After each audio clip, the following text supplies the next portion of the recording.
Hello दोस्तों, स्वागत है आप सभी का आज की इस वीडियो में।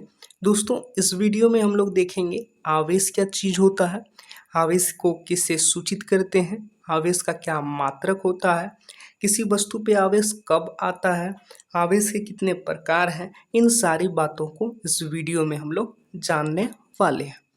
तो बिना किसी देरी के इस वीडियो को स्टार्ट करते हैं। तो हम लोग पहले पढ़ते हैं आवेश क्या होता है। आवेश क्या होता है बाबू? आवेश का डेफिनेशन यहाँ पे लिखा हुआ है, इसको मैं पहले पढ़ता हूँ, फिर मैं आपको बताऊंगा। तो वस्तु का वह गुण जिसके कारण वह दूसरे वस्तु पर स्थिर वैद्युतिकी बल लगा सके उसको हम लोग आवेश कहते हैं। यानी कि कोई भी वस्तु है, उस वस्तु का एक गुण है आवेश। आवेश क्या है? वस्तु का गुण है, और एक ऐसा गुण है जिसके कारण वो किसी दूसरे वस्तु पर क्या लगा सके? स्थिर वैद्युतिकी बल लगा सके। ये स्थिर वैद्युतिकी बल क्या होता है? ये स्थिर वैद्युतिकी बल जो है दो आवेशों के बीच लगने वाले आकर्षण या प्रतिकर्षण बल को स्थिर वैद्युतिकी बल कहते हैं। समझ में आया? अच्छा, आवेश को हम लोग बड़े वाले क्यू से यानी कैपिटल क्यू से या फिर स्मॉल क्यू से सूचित करते हैं। यही लिखा हुआ है कि कैपिटल क्यू या स्मॉल क्यू से सूचित किया जाता है। किसको? आवेश को। अच्छा, इसका एसआई मात्रक क्या होता है? तो इसका एसआई मात्रक होता है बाबू कूलाम। इंग्लिश में यहाँ पे नाम लिखा हुआ है कूलाम। इस कूलाम को हम लोग कैपिटल सी से सूचित करते हैं। इसका एसआई मात्रक यानी हम लोग एसआई मात्रक देख लिए कूलाम होता है। इसका सीजीएस मात्रक बाबू स्टेट कूलाम होता है, या फिर फ्रैंकलिन बोल सकते हैं। ठीक, स्टेट कूलाम या फिर फ्रैंकलिन। तो यहाँ तक समझ में आया? अगर यहाँ तक समझ में आया है तो वीडियो को बाबू लाइक कर दो। चलो आगे बढ़ते हैं हम लोग।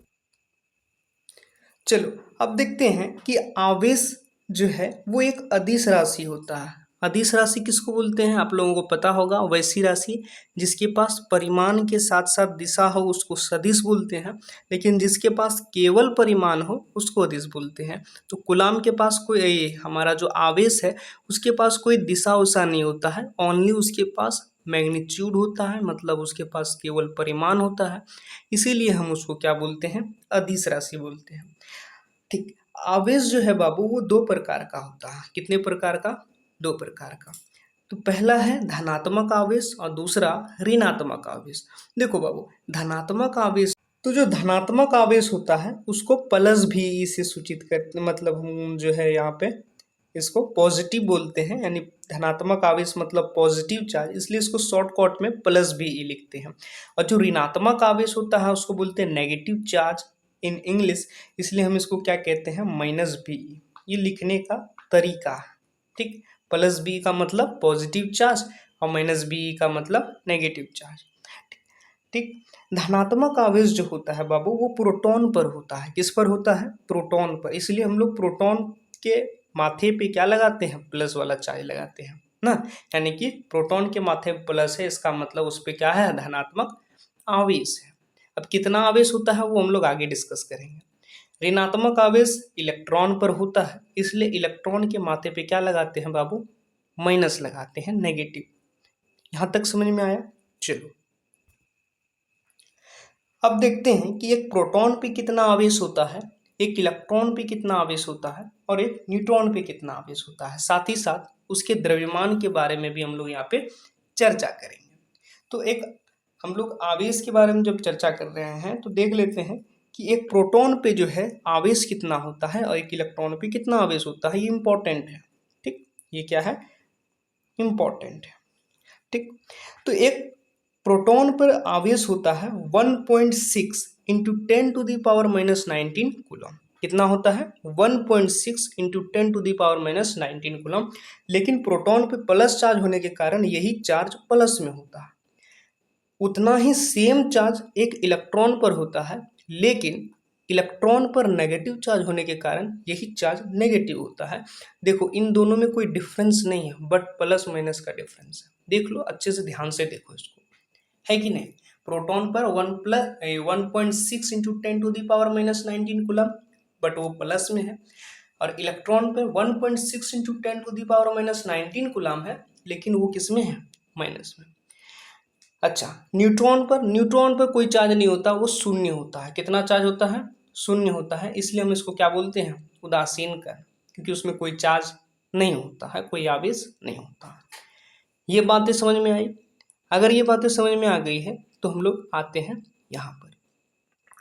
अब थोड़ा सा इसके द्रव्यमान के बारे में चर्चा कर लेते हैं। आप लोगों को पता होगा कि परमाणु की संरचना जब आप लोगों ने पढ़ा होगा तो प्रोटॉन और न्यूट्रॉन जो है नाभिक के अंदर होता है और इलेक्ट्रॉन कक्षा में चक्कर लगाता है। इतना सबको पता है।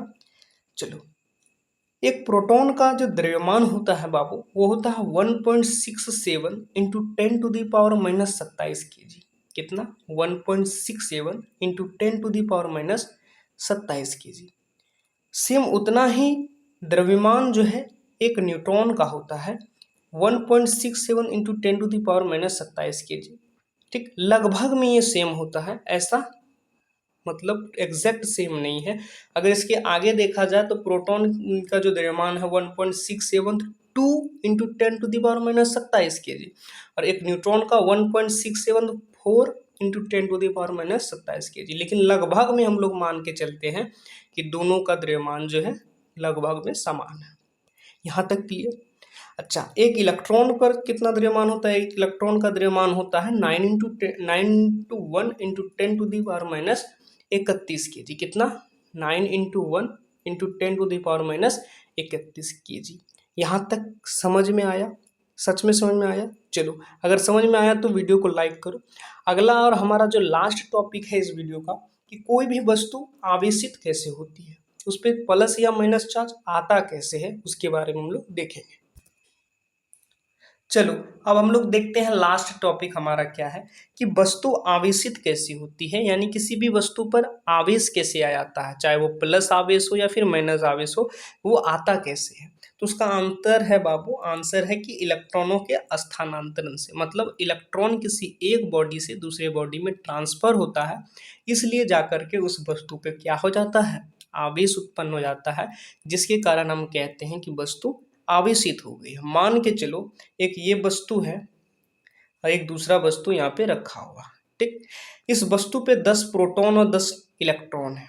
10 प्रोटॉन के कारण 10 प्लस चार्ज हो जाएगा और 10 इलेक्ट्रॉन के कारण 10 माइनस चार्ज हो जाएगा। सबको पता है प्रोटॉन पे प्लस चार्ज होता है, इलेक्ट्रॉन पे माइनस चार्ज होता है। इसी वीडियो में आगे मैंने आपको बताया है। तो 10 प्रोटॉन और 10 इलेक्ट्रॉन के कारण 10 plus charge 10 minus charge, 10 plus 10 minus काट करके आंसर कितना आया? 0। यानी कि ये वस्तु अभी न्यूट्रल है, कोई भी चार्ज इस पर नहीं है, ठीक। अच्छा, इस वस्तु की अगर बात की जाए तो यहाँ पे 11 प्रोटॉन 11 इलेक्ट्रॉन है। 11 प्रोटॉन के कारण 11 प्लस चार्ज, 11 इलेक्ट्रॉन के कारण 11 माइनस चार्ज। 11 प्लस 11 माइनस काट करके आंसर कितना आया? 0। यानी कि ये वस्तु भी अभी क्या है? न्यूट्रल में है, यानी कि इस पे कोई आवेश नहीं है, ये दोनों उदासीन है। लेकिन ऐसा हो कि एक इलेक्ट्रॉन इससे निकल करके उसमें चला जाए। हालांकि अगर केमिस्ट्री लगाएं तो ऐसा होगा नहीं, लेकिन कॉन्सेप्ट को समझने के लिए हम लोग यहाँ पे मान के चलते हैं, ठीक। कॉन्सेप्ट को समझने के लिए मान के चलते हैं। हालांकि होगा कि इससे यहाँ पे जाए ना, क्योंकि 11 इसका परमाणु संख्या है। तो वो अभी हम लोग केमिस्ट्री में नहीं ढुकेंगे, केमिस्ट्री में अगर घुसेंगे तो माथा खराब होने लगेगा। तो हम लोग बस कॉन्सेप्ट को समझने के लिए इसको मानते हैं कि एक इलेक्ट्रॉन इससे क्या हो गया? निकल करके चला गया। अगर एक इलेक्ट्रॉन इससे निकल गया बाबू, तो यहाँ पे इलेक्ट्रॉन घट गया होगा। 10 गो में से एक चला गया तो यहाँ 9 इलेक्ट्रॉन। लेकिन प्रोटॉन अभी भी 10 ही है, प्रोटॉन अभी भी 10 ही है। अगर इस बॉडी पे बात किया जाए, इस वस्तु पे बात किया जाए, तो अभी भी 10 प्रोटॉन है, लेकिन 10 में से एक इलेक्ट्रॉन चला गया तो 9 इलेक्ट्रॉन है। 10 प्रोटॉन के कारण 10 प्लस चार्ज आएगा और 9 इलेक्ट्रॉन के कारण 9 माइनस चार्ज आएगा। अगर इसको सॉल्व करें तो 1 प्लस हमारा आंसर आएगा। यानी कि इस वस्तु पर 1 प्लस आवेश उत्पन्न हो जाएगा ना। कितना आवेश उत्पन्न हो जाएगा?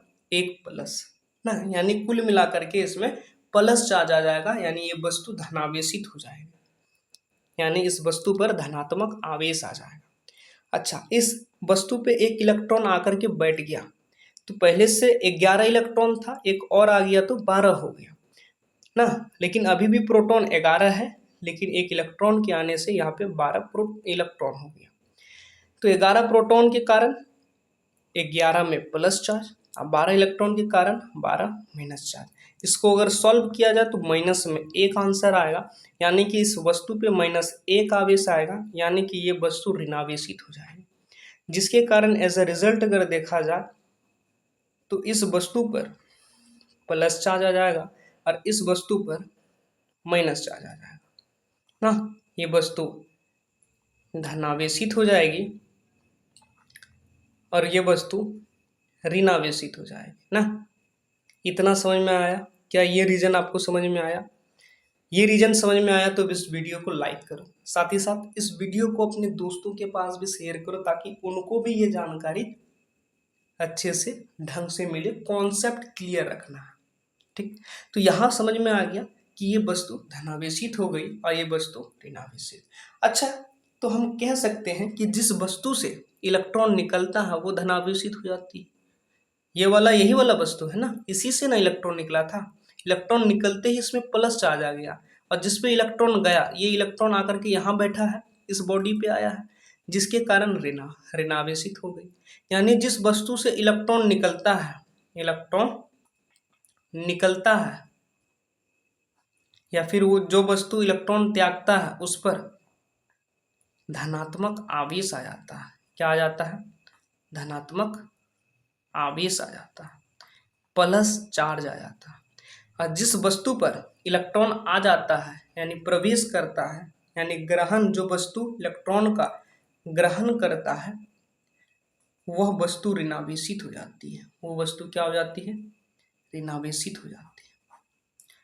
और अगर आगे बात करें डिटेल में तो आपको मैंने बताया कि एक इलेक्ट्रॉन का द्रव्यमान जो है वो कितना होता है? 9.1 ना, 9.1 इंटू 10⁻⁻31 kg। ये मैंने आपको बताया। ये द्रव्यमान बहुत छोटा है, लेकिन फिर भी है तो कुछ ना कुछ द्रव्यमान तो है। इस वस्तु से अगर इलेक्ट्रॉन यहाँ चला गया तो इस इलेक्ट्रॉन के एक इलेक्ट्रॉन जो वहां पे गया, उस इलेक्ट्रॉन के कारण उसका द्रव्यमान भी तो गया होगा ना। यानी कि इस बॉडी से इसका द्रव्यमान इस बॉडी में चला गया, यानी इस वस्तु का द्रव्यमान गया घट करके, इस वस्तु का द्रव्यमान क्या हो गया? द्रव्यमान जो है वो क्या हो गया? कम हो गया। और इस वस्तु पे इलेक्ट्रॉन आकर के बैठा तो इलेक्ट्रॉन के साथ साथ उसका ये 9.1 इंटू 10⁻⁻31 kg का द्रव्यमान भी तो आ गया होगा, जिसके कारण इस वस्तु का जो द्रव्यमान है वो बढ़ गया। द्रव्यमान जो है वो क्या हो गया? बढ़ गया। यानी कि कोई भी वस्तु है अगर वो धनावेशित है तो उसके द्रव्यमान में कमी आ जाती है, क्योंकि उससे इलेक्ट्रॉन निकल जाता है। और कोई भी वस्तु है जो ऋणावेशित है उसका द्रव्यमान बढ़ जाता है, क्योंकि उस पर इलेक्ट्रॉन आकर के कहीं से बैठ जाता है। तो यहीं पे हम इस लेक्चर को समाप्त करते हैं। अगर ये लेक्चर पूरा आपको समझ में आया तो आप बहुत कुछ सीख चुके हैं। इसके आगे के वीडियो में हम लोग कूलाम के नियम को डिस्कशन करेंगे। तो इस वीडियो को हम आगे नहीं बढ़ाते हैं, यहीं पर इसको ख़त्म करते हैं। पढ़ाई अपना ज़बरदस्त तरीके से करते रहें और हमें भी थोड़ा सपोर्ट करें। वीडियो को लाइक करें, चैनल पे नए आए हैं तो चैनल को सब्सक्राइब करें। और एक बात, इस वीडियो को जहाँ तक हो सके वहाँ तक शेयर करें, ताकि और भी बच्चों के पास इस वीडियो का नोटिफिकेशन जाए, इस वीडियो को देखें, ताकि उनको भी ये पता चले इसका कॉन्सेप्ट क्या है। प्लस चार्ज आ रहा है तो क्यों आ रहा है, माइनस चार्ज आ रहा है तो क्यों आ रहा है, ये सारा चीज़ रीजन के साथ, विद प्रूफ के साथ इस चैनल पे बताया जा रहा है। ये सारा चीज़ उसको भी पता चले। देखो, अगर भेजोगे तो उसको ये नॉलेज पता चलेगा, जिससे उसका भला होगा। और किसी का भला करना कोई बुरा बात नहीं है। तो चलो, बहुत मोटिवेशन हो गया। वीडियो को यहीं पे समाप्त करते हैं। जय हिंद, जय भारत।